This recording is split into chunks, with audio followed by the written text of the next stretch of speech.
Okay, we will now continue to live record the public comment session. As a reminder, your recorded comments will be distributed to the MTA board and they will be posted to our board meeting webpage and YouTube channel. We left off with Jackie Cohen, who will be followed by Michael Niederman. Hi, and thanks for the opportunity to speak for all of our safety. We all deserve to be safe. I see that the MTA cares about keeping trains and buses safe, and a mask mandate is what makes the subway and buses and Metro North and other trains most dangerous for me and people like me. So some facts I wanted to share. It's possible to be infectious for COVID, especially if vaccinated, without knowing for a while. You might not be very sick, for example. It's also true that 1 in 5 people who contract COVID may experience long-term disability, long COVID, even heart disease following COVID as a result of being infected with COVID, even if you have a mild case, even if you're not very sick. There was a recent study in school environments with masks versus school environments without masks in a different city, where 45 more people in every 1,000 contracted COVID in schools over 15 weeks. That's about 4% if we round down. In that case, it was thousands of sick people. It's different from this situation, but let's look at the numbers. Google suggests average subway ridership is 3.2 million.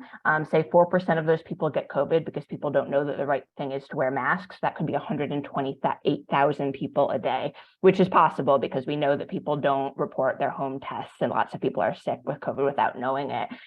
So that's 20% of people who might get long COVID, pain that they didn't have to experience, possibly inability to work or inability to support their family without disability support. That's over 20,000 people. Like all public health protections, we don't know what we're preventing until we just can't know for sure, but we know what the right thing is to do by following the science. We need a mask mandate on public transit. I'd also like to urge the MTA to institute mask required cars on trains like Metro North and LIRR, where you're often stuck for more than an hour, 2 hours across from people without ability to move, who might be coughing or ill or otherwise sick, who can easily be infected. We know that masking works when everyone does it. We owe it to New Yorkers to keep each other safe. Please reinstate the mask mandate. Thank you.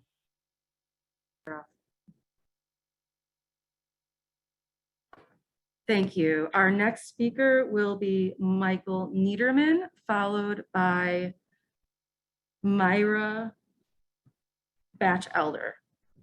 Mr. Niederman. Hello. I'm not seeing myself up here. Hopefully I'm being shared with everybody in the group. I just wanted to thank the MTA, the board, president for allowing us to speak. I'm a longtime resident of Penn South myself, as other people from our community have testified. We are a naturally recurring retirement community located just south of Penn Station, and we are here to speak out against the planned substation, which we built on 28th Street between 8th and 9th Avenues. It is our position that this substation will be incredibly disruptive to the lives of the people in Penn South and the surrounding community. We are almost defined by the fact that most of us are marginalized, whether or not we're low income or elderly or children who play in the local playground, or the fact that down the block is the largest soup kitchen in New York City, who serve a lot of unhoused and food insecure people. All of us will be affected, and none of this seems to be addressed by the MTA. As was said by other people in my community, we were not told about a lot of the places that the MTA said they considered or rejected. A lot of other places in our neighborhoods have wide streets or relatively low commercial industries, or relatively low residential areas, and yet we're not told about why not those places. And it just feels like the MTA is not considering the needs of the community, and they're here to service the community. So many other people speaking today talked about the effects of the rising fares or COVID has on our weakest members of New York City. Well, this is important too. This matters too. This is going to be hugely disruptive. It's going to affect the infrastructure of our old buildings. It's going to bring unknown physical or medical consequences, and I urge the MTA to reconsider this. Thank you.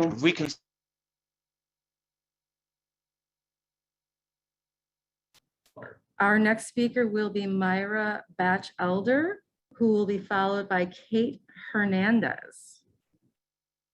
Hi, thank you very much. My name is Myra Batchelder, and I'm from the group Mandate Mass NY. I'm here today to ask the board to reinstate the mask mandate on the MTA. COVID-19 community transmission is still high in New York City and surrounding areas, according to the CDC. And COVID rates are undercounted because home tests aren't counted in New York City and many other counties. Experts at the Institute for Health Metrics and Evaluation estimate COVID cases in the US are likely 20 to 25 times higher than are being reported. We are headed into an expected large winter COVID surge, and we are not taking the steps needed to mitigate it. This is putting people's lives in danger. The mask mandate on public transit. New Yorkers support mask mandates on public transit. A poll done earlier this year showed 7 in 10 New York City voters supported mask mandates on public transit. And around 55% of households in New York City don't own a car. In Manhattan, it's around 78%. We rely on public transportation to get to doctors, work, school, and everywhere. And yet many of us are being forced to postpone needed medical care and other essential visits because it's unsafe to ride the subways right now and other public transit without a mask mandate, especially if we're at high risk for severe COVID. Ending the mask mandate on public transit has made our lives more unsafe, especially for those of us at higher risk for severe COVID. In addition, it's important to point out that everyone is at risk from COVID. Long COVID and serious health issues can happen to anyone, regardless of your current health status. Everyone is at risk from COVID. We urge you to reinstate the mask mandate on the MTA. Thank you for your time. Thank you. The next speaker will be Cate Hernandez, followed by Maria Griffin Castro. Hi, my name is Cate Hernandez, and like a few other people here today, I'm here to ask you to please reinstate the mask mandates on the train. I'm working from home today, but I'd really like to be in my office. I do like to go around the city. I'd like to be out more often, but unfortunately, because of the risks right now, I'm at home. And it's frustrating because I know I look like a young, healthy person, but there are people in my life who are immunocompromised and sick, people who I care about deeply, and also growing up around immunocompromised and elderly people, I'm aware that health is a very transient thing. Any of us can be at risk of losing it at any moment in time, including from complications of COVID, like long COVID. So I'd just like to say that this is also an important component of public safety. It doesn't signal a return to lockdowns. It doesn't signal a return to all the things that we saw in 2020. This can be a long-term normalized part of our lives. We've seen this happen in other countries where, people continue to live their lives, but they do wear masks in many public settings, including and especially in the subway. This is the last place that I really want to get sick from another person. I need to save, if I take risks, I want to save those risks to be around people who are important to me and do things that are important to me and not sitting on the train next to someone who might be sick. And then secondly, talking about some other things that people have talked about here today, I hear that safety is a big concern for people. And in addition to saying that masks are an important component of my feeling of public safety, I'd like to question some other measures that the MTA has been pursuing. We're hearing about the fiscal cliff. We're hearing about long wait times in between trains. So it's frustrating to me to see enhanced surveillance cameras. We're spending millions of dollars on these enhanced surveillance cameras in the subway when New York City is already one of the most surveilled cities in the world. So I'd like to really see more public pushback against that and just say that this is something that I'm vehemently opposed to as a subway rider and as a New York City citizen. Thank you. Thank you. Our final speaker will be Maria Griffin Castro. After the last meeting, I heard someone from the MTA say that the MTA is not in the business of public health. Maybe not, but as has been discussed several times at this meeting, you are in the business of getting your customers where they need to go safely, and this is important to you. As other people have said, this includes not transporting them in an environment where they might be exposed to a deadly and or disabling disease. And as people have said, you don't have to be immunocompromised or disabled to become disabled from COVID. It can happen to anyone. There's a recent article in the Journal of the American Medical Association, JAMA, which I'll be happy to email you after this, that said in another state that's populated like New York is, that workplace outbreaks were 5.2 times more common in bus and urban transit industries than in all industries combined. And on top of that, mortality was also 1.8 times higher in the bus and urban transit industries than in all industries combined.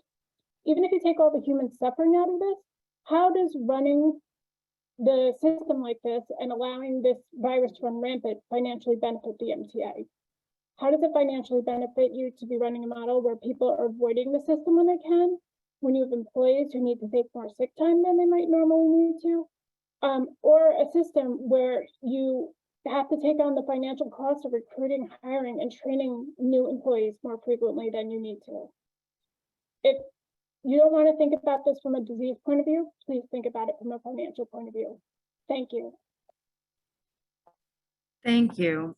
Thank you all for your participation and comments today. This concludes the public comment session.